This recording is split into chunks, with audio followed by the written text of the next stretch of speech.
for my voice, but I have never seen anything like it. You believe in miracles? Yes! Unbelievable.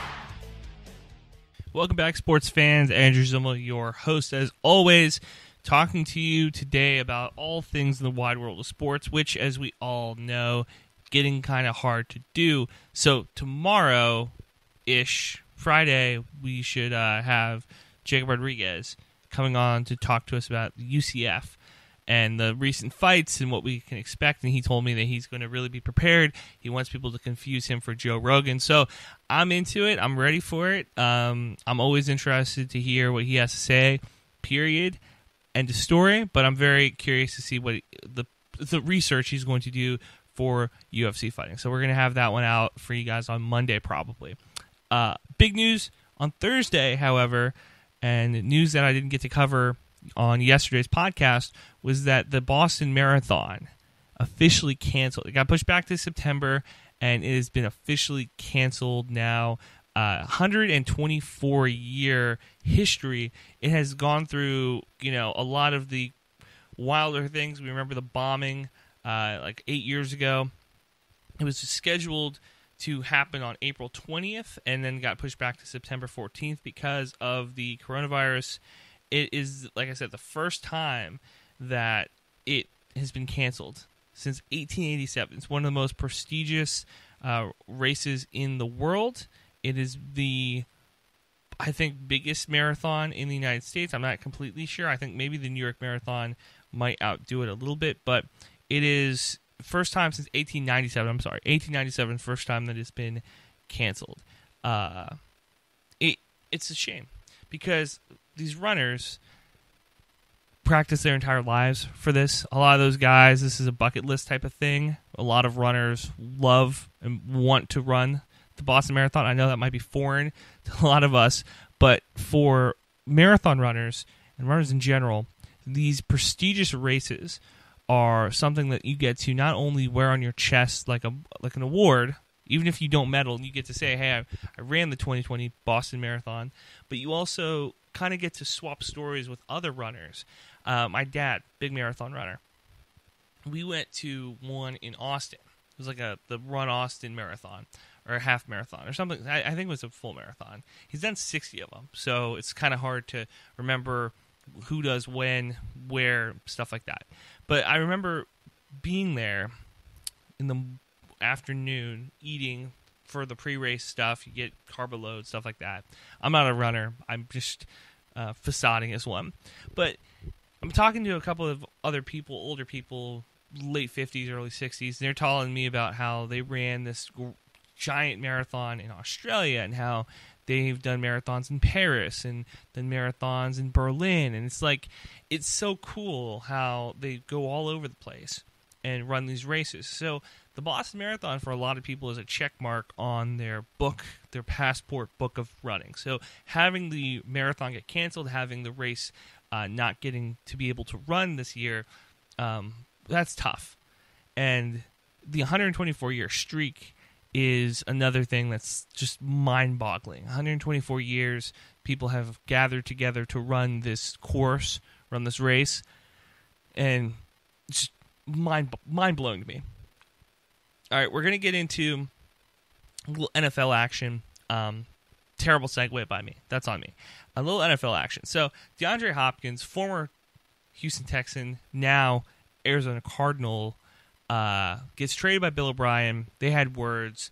He is on the cover of Sports Illustrated looking very posh, very mature. Did a little bit of an interview for them, I think in April, May, something like that. He did a pretty good interview with them. I was very excited to see what he had to say. He had no real bad words in the article about the Texans. He didn't say much on the way of what really transpired. There wasn't a ton of shots fired in the locker room, oh, this wide receiver took my reps, and if Deshaun Watson had a better offensive line, I could get the ball more, and just that type of stuff. There was very little shots across the bow, I should say, from the Hopkins camp. Well, now we're in the middle of quarantine. Not much else to talk about. He does an interview, and he's talking about the quarterbacks that he has had and some of the other wide receivers and the quarterbacks that they've had. So you think about the best receivers in the league today. Antonio Brown's out. He was a crazy person. He was the best receiver for the longest time. Now I think it's a three-way tie between Hopkins, new Cardinals quarterback, Michael Thomas out of New Orleans, and Julio Jones. So appearing on ESPN, the Cardinals wide receiver said that if he had played his entire career with an elite quarterback, such as New Orleans' Drew Brees or Atlanta's Matt Ryan, who throws to Michael Thomas and Julio Jones respectively, his numbers would be better than those of other star receivers.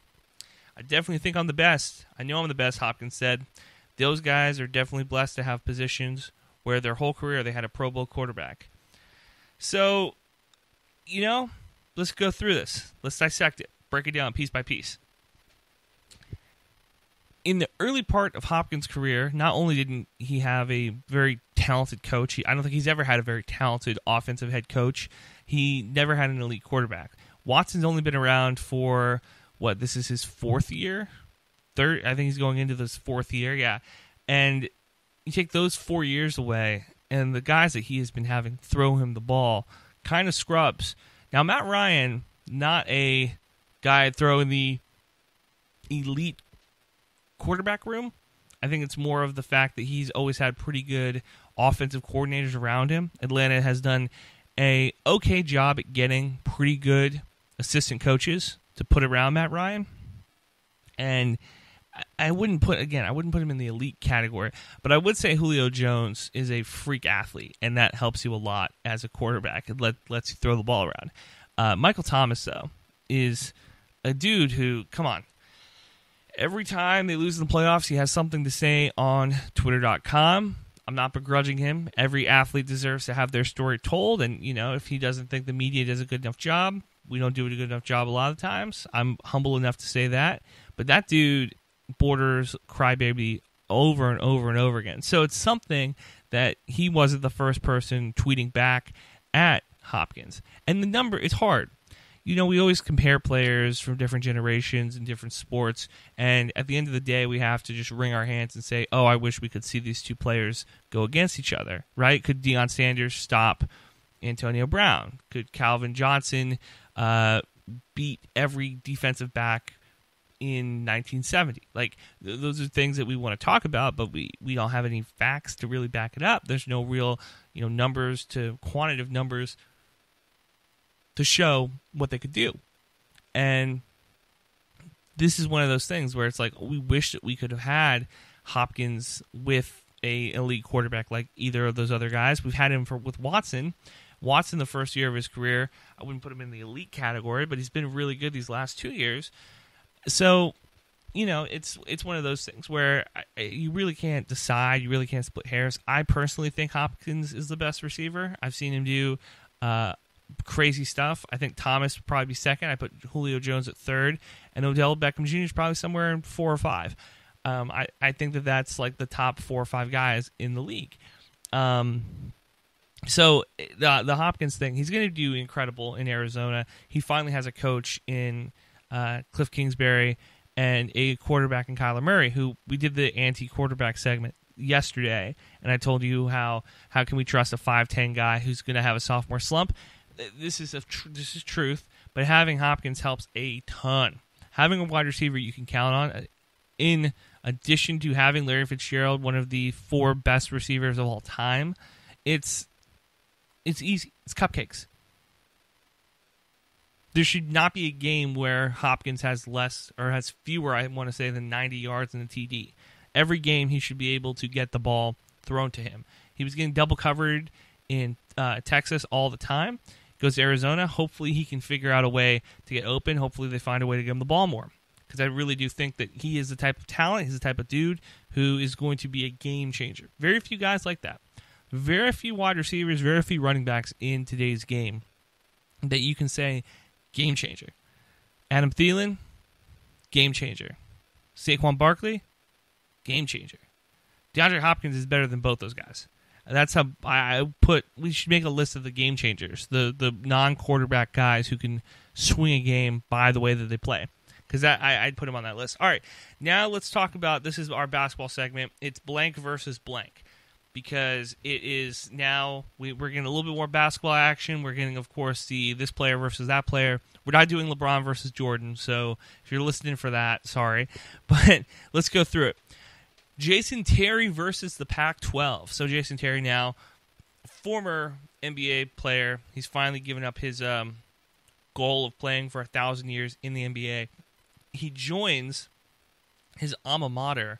He joins the Arizona Wildcats as a assistant coach under Sean Miller.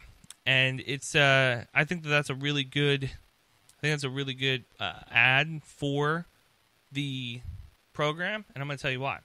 Jason Terry has been helping younger NBA players the past 5 years. Ever since they won the title in 2011 in Dallas, he has been a role player. He hasn't done a ton. I think he had like 3 years after winning that title that he was a seventh man. But he cannot, I don't think, contribute at a high level in the NBA anymore. You have him around. You have him at the 15th man to teach your young guys how to play the game the correct way. You teach the young guys, hey, when we go to New York, don't go to the clubs. Hey, when we go to South Beach, please don't go to clubs. Hey, when we go to Toronto, please don't go to the clubs. Just stay in your hotel room. We got a game to play. Okay? He's the guy that's teaching all those young guys. Going back to Arizona, I think this puts him on the track to getting a college head coaching job at some point. Not in the next couple of years, I don't think. But in the future, I could see him being a legit head coach. Because this is what he's been doing. He's been helping mold the minds and helping control the bodies of these young NBA players. And, you know, it's an invaluable task, right? You put a number on it, league minimum. That's how much those guys get paid. But I think that at the end of the day, when you talk about these young guys and the kind of the vets that they had around them, coming off The Last Dance, we saw that Jordan had to deal with the cocaine circus, right? So he didn't have any vets who were helping him along, helping with his development, pushing him forward, teaching him how the game was played the right way. He had to kind of figure that out on his own. And get a guy like Jason Terry in Arizona, and hopefully he can help instill, this is how you play college ball the right way. This is the correct way to play. Arizona is pretty much set up to be a powerhouse in the Pac-12. Like, I'm not a big college basketball fan, but I know enough to tell you that if you look at the way that league is set up, there's no team that's dominating right now. There's no team in the Pac-12 who you can look at and say, every year they're going to win the conference, the way that you look at some of these other conferences, and you can look at the ACC and say Duke and North Carolina, every year one of those two teams is going to win. Throw Virginia in there too. Any year, any of those three teams are going to win. Women's basketball, a lot easier. You look at the SEC, okay, it's going to be South Carolina. You look at the ACC, or the Big Ten, you can go UConn. You go to the Pac-12, okay, Oregon, right? Like, so that's three of the 4 top seeds done in the NCAA tournament. So in men's basketball, it's a lot different. There's no, I don't think, definitive team. Kansas, I guess, in the Big 12. Maybe Tech is in that conversation too. But there's no teams definitively like that. And I think Arizona is setting themselves up when you hire a guy like Jason Terry to be in a very good position going forward. I think that Jason's a special player. I thought he was a good player in the NBA. I think that these past couple of years he's done a really good job on the teams that he's been on, being with Giannis Antetokounmpo in Milwaukee. I don't think that he's one of the guys that was like, hey, you need to do this, this, and this to become an MVP. But I do think that when you have a younger superstar, having talented vets and like vets who have been around the Dirk Nowitzkis, been around the Paul Pierces and KGs of the world, and can kind of tell you like, hey, you know, this is what this guy was doing. Hey, this is what this guy was doing. Terry reminds me a lot of Kenny Smith on TNT, and it's not because they share a nickname. It's because anytime that Kenny Smith talks about like championship teams, he always refers back to Akeem. Well, Akeem was doing this. Oh, in these situations, Akeem was doing that. And I think Jason Terry has that similar, Dirk Nowitzki was doing this, Dirk Nowitzki was doing that. And that's not a bad thing. I think that's a good thing for young players to know. Because I'll say this, in my profession, doing the radio, doing the podcasting, doing that type of stuff, it's very cool. Anytime I can talk to somebody who's in the industry, anytime I can talk to somebody who ran into a Cowherd, who ran into a Jim Rome, who ran into a Dan Patrick, who ran into, some of these bigger name guys, and can say, I met them when they were 25, 26, 27, and they were doing X, Y, and Z.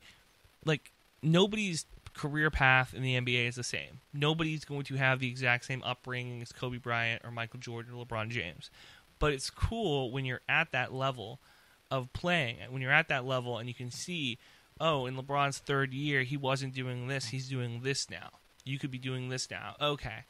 And I learn a little bit. I think that's what Jason Terry is going to bring to Arizona. That's a much longer segment than I planned on to do on Terry becoming an assistant coach on a college team, but that's where we're at in quarantine. So now Dame Lillard versus the world. So if you haven't been keeping up with this, the NBA, I've been putting on podcasts a lot. The NBA has decided that they are going to try to come back. The players were on a phone call with the owners, and it has been a kind of a cluster. You know what? At this point, I think the players want to play. The players have said that they want to play. So 9 times out of 10, that's what's going to happen.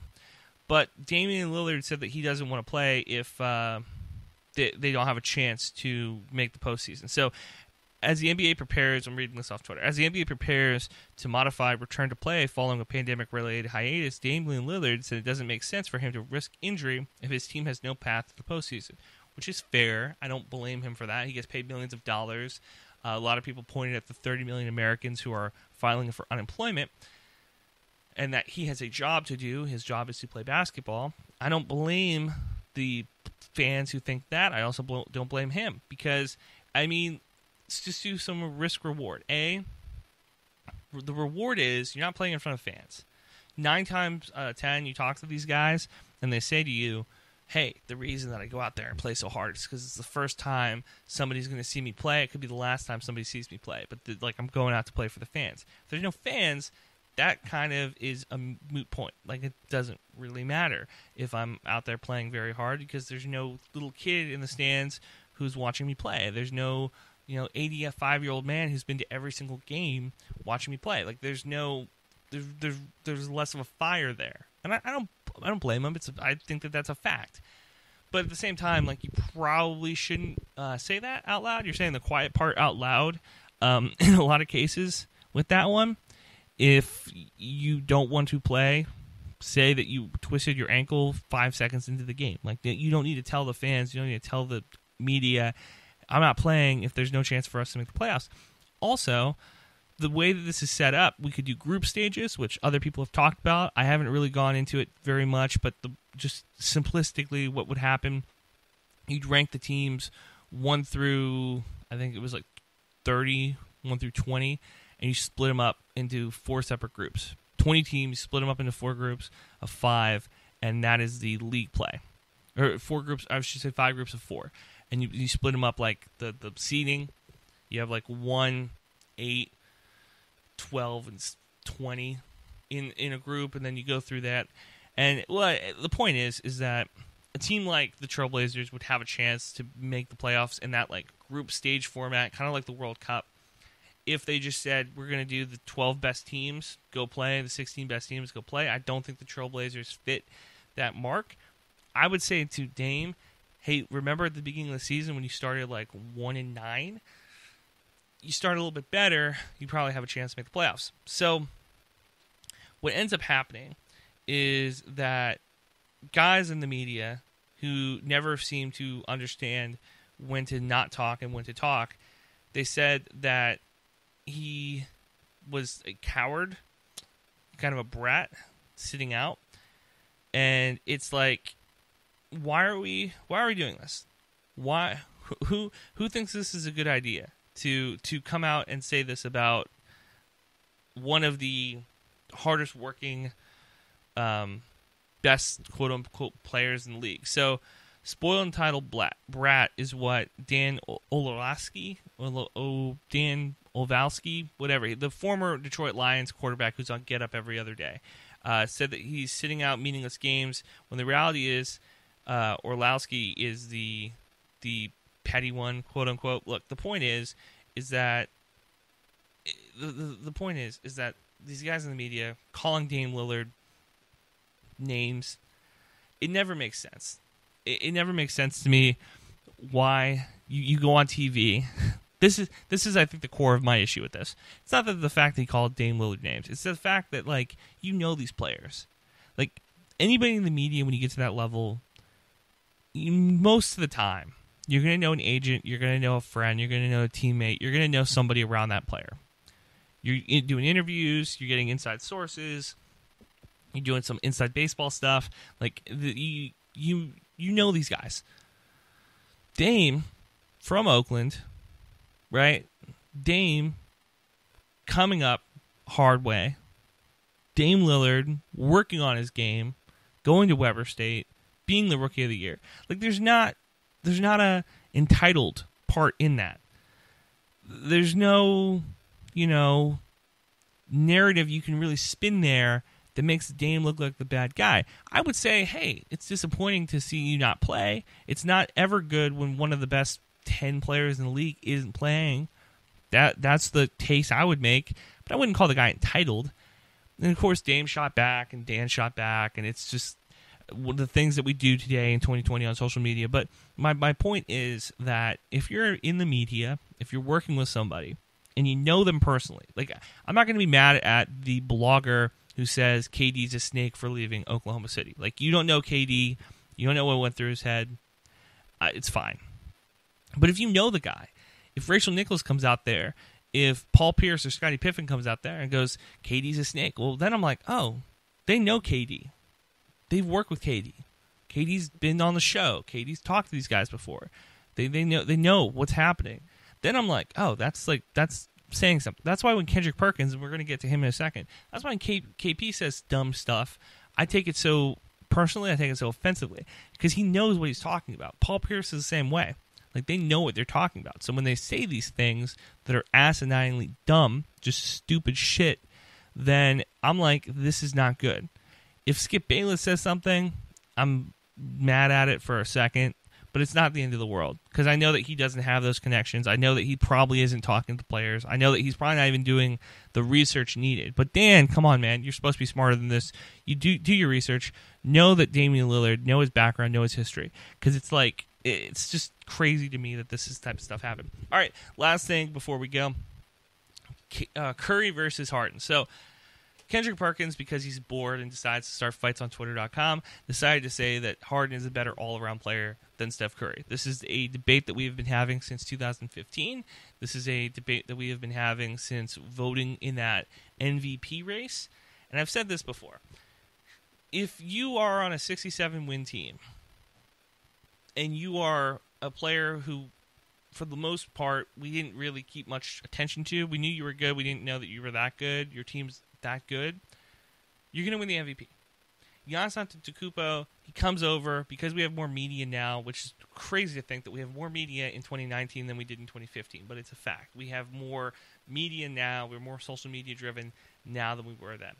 Giannis comes in 2013, I want to say, as a lowly touted rookie out of Greece, goes like 13th overall, barely a lottery pick. He comes in, is okay, kind of long.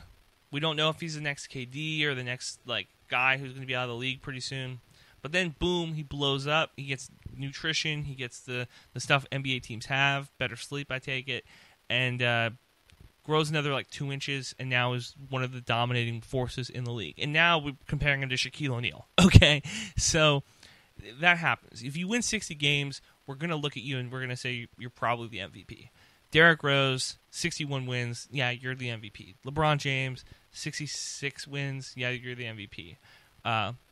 So when Curry went and did what he did in 2015 on a team that was not great the year before, wins the most games in the NBA, and is a dude who's just chunking up threes, and is a dude who has a good story, has an NBA family background, yeah, he's going to win the MVP. There's a lot of things that go into that. Also, his numbers were awesome. So when Harden doesn't win, everybody throws a hissy fit. And they're like, oh, this guy deserves to win. And it reminds me James Harden reminds me so much of Karl Malone. It is unbelievable. It is unbelievable how much he reminds me of Karl Malone. Karl Malone great scorer. That is what James Harden is. Karl Malone, very beefy guy, very like cut guy, very athletic looking guy. Harden, probably not that athletic looking, but still very meaty, very strong. Strong guy. Karl Malone on teams that go to the playoffs every year and then fall just short. James Harden on teams every year who fall just short. And I'll say this. If James Harden had a guy like Chris Paul his entire career, I would compare Chris Paul to John Stockton. Because John Stockton set Malone up for a ton. Not everything, but for a ton. Chris Paul set James Harden up for a ton. Not all of it, but a lot of it. And it's just incredible to me how like similar these two teams are, these two players are. Because both of them are going to go down in history as guys that watch them play are going to say, yeah, this guy's career is disappointing because he had the chance to go win 3 titles, but he never could get over the hump. The thing is, too, is that if it was just like Harden faced Curry once, like they faced each other one time in the playoffs, and that was it. But they face each other like every year for the past 5 years. And Curry has had this guy's number. So it's kind of difficult for me to say Harden deserves this MVP, Harden's this, Harden's that. Like, this is the last point I'm going to make about this. Curry has never been sat in a playoff game. Like, Steve Kerr has never taken Curry out of a game, sat him down because he wasn't playing well. Are there games Curry hasn't shown up for? If you really wanted to look, probably. I don't think that there are any in the last like couple of years that's happened with, but I'll say this: there's never been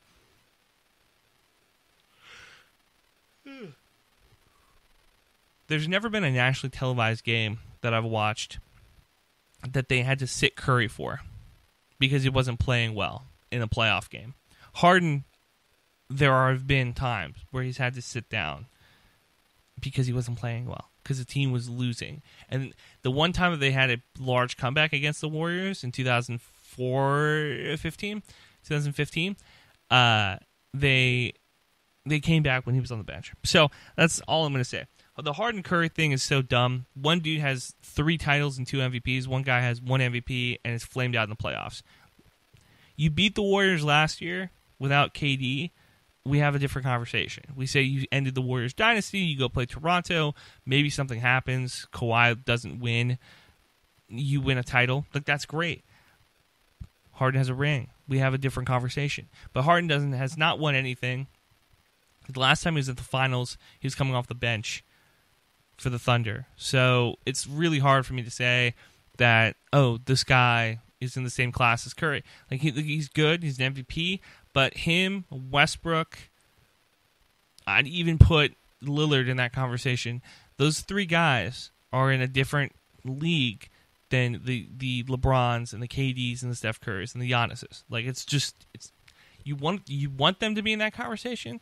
You'll force them into that conversation. You'll always hook them into that conversation, but they're not in that conversation. There's those 4 guys, and then there's everybody else in the league. That's just facts. All right, that's going to do it for the show. Thank you so much for listening. This one was a little bit longer. We put out a baseball one as well, talking about what the owners and players are doing. David Price, salute, helping pay some of those minor league players. Please stay safe. There's a lot of craziness happening right now. I stand with the protesters in Minneapolis. The fight for justice is an ongoing one, but I say please stay safe. Please do not put yourself in a situation where there is only 2 choices to live or die. There's a lot of very good tips and tricks I've seen on Twitter that I haven't been able to use, but I assume you guys might be able to use them in Minnesota.